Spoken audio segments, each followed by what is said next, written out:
is it about people that were born in it, right? Like princes. And why do so many of them become like psychopaths? I don't think like throughout history. Wait a minute. What do you mean?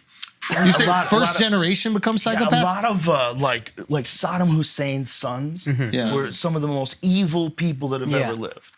They would do horrific shit. There's stories of them kidnapping women on their wedding day, like going to them, taking them from their husband, raping them, and feeding them to their dogs. What? That's horrendous. Yes. Like for real? Yes. Peak fetish. Yes. That's all that's left. Feeding them to their dogs. Yeah.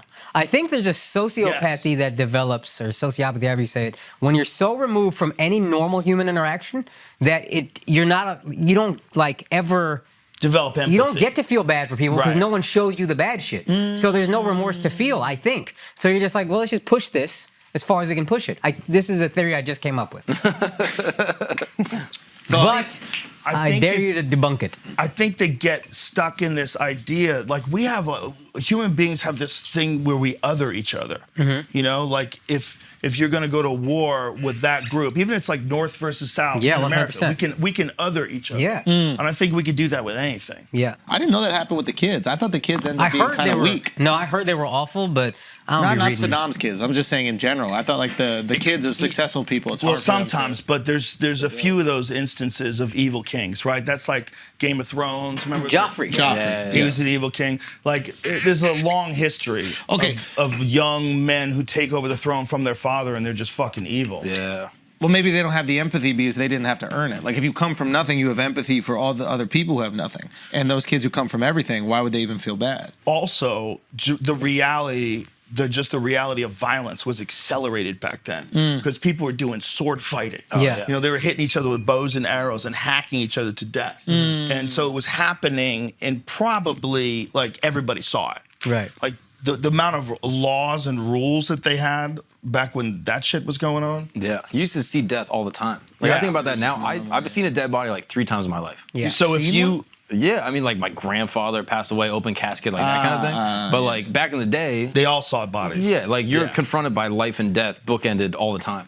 You know when they talk about like people, the life expectancy, the average life expectancy used to be like 30 years old. Yeah. You know what a lot of that is? It's the babies would die. Infant death. Yeah. It's like an average, right? That was a big part of it. A big part of it was they used to have all these fertility rituals back then. They would do fertility rituals to try, like it was like important to make more people, and they would be worried that they would run out of people. Oh yeah. Isn't that wild? So the fertility rituals are like the community coming around to make sure that you have a baby? Well, there's just so much infant death that they're like, yo, let's have as many kids as possible because so many die, we might run out. Yeah, it could have been like that they had dances or myths or stuff like that. But that was there was a guy named John Marco Allegro who wrote a book called The Sacred Mushroom and the Cross. I was literally told them today. I saw this thing yesterday with you. Okay, go on this. Well, Christianity is like a mushroom religion? John Marco Allegro, he spent like just I think it was somewhere in the neighborhood of 14 years deciphering the Dead Sea Scrolls, and he was an ordained minister who what are the Dead Sea Scrolls? The Dead Sea Scrolls are the oldest version of the Bible I think that they've ever found is in Aramaic. I think I might be wrong about that, but it's an old version of the Bible that was written on animal skins and left in clay pots in Qumran. And so they found these fairly recently. Like, I think they found them in the 20th century or the 19th. Yeah, 46, 47. Okay, so it was the 20th century. And so then they started deciphering them. And this one guy, he was an ordained minister, but then as he became a scholar of ancient religions, he became agnostic. But he was still on the Dead Sea Scrolls Committee. So this guy is an expert in languages, and they're trying to decipher this language. And so his conclusion at the end of 14 years is that the entire cult of Christianity was really all about the consumption of psychedelic mushrooms and fertility rituals. And that the whole thing was a way to hide this knowledge in parables and stories.